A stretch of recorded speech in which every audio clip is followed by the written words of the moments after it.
Hey, welcome to the shop, guys. Appreciate you joining in. Today, I just want to give a little update video on what's going on with the camper. So the last video, you saw me put down all of the fiberglass and the epoxy that goes along with it. Of course, we took care of the substrate, cleaned it all, sanded it all, laid down the fiberglass.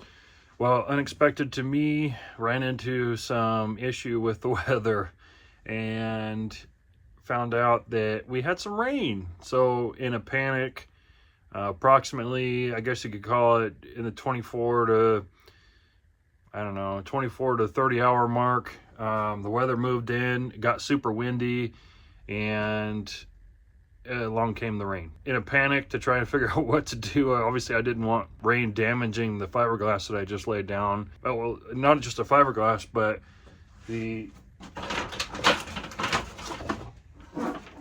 open hatch cover. I didn't want the rain to damage the inside of the camper, so I took a piece of metal that I had. It was an old road sign, and I threw that over the top of the hatch cover. I put a piece of heavy metal on top of it to try and just keep it down because the winds were blowing 30, 40 miles an hour, probably 50-mile-an-hour gusts. It was pretty nasty, in hopes that it wouldn't blow it off. Anyways, and that's why I'm actually filming in the shop right now, because it's still super windy outside. It's the following day. It's sunny out, but the wind's blowing like nobody's business, and you wouldn't be able to hear me outside. So I'll just overlay some video of the camper and what it looks like right now. Anyways, I put that piece of metal over it, hoping that the epoxy was set enough that it would be able to just rest on top of it and we wouldn't have an issue. Unfortunately, as you see in the video, not so much the case.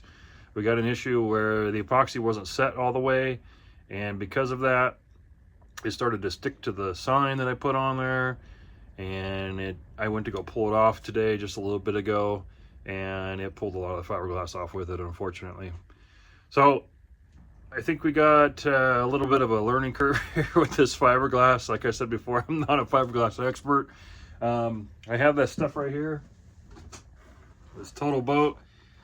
I'm noticing there's still a lot of hardener left in this thing, so I'm thinking we're now at like a 48 pound. Yeah, we're past the 48-hour mark now. We're past the 48-hour mark now, and I think what I should have done was added more hardener to it, and that would have made it so it's set up a lot quicker. It's still not set up all the way. As you see in the video, it is still goopy. It peeled the fiberglass right off of there, and some of the fiberglass stuck to the piece of metal as I peeled it off of there. Oh well, it is part of the learning curve. It's an experience. I've never done fiberglass before, like I said, so well, now we gotta fix it. So I'm gonna wait for it to continue to set up. Unfortunately, the weather right now, it's cold. We've been averaging around, I don't know, high 50s, low 60s, winds blowing. I'm here in the Southern California desert, so at least it's dry, but we did get some rain on it. It rained pretty hard. So I'm sure that didn't help the situation either. But good news is the inside of the camper is dry, at least. So it didn't add or contribute to the water damage inside. So that's good.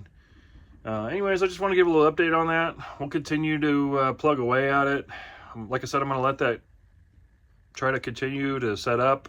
Hopefully it hardens up, and then I can get in there and just take the DA to it, sand it down, use some heavy grit sandpaper, get it taken care of. So we'll go from there. All right. Well, thanks for tuning in. I appreciate it, and God bless.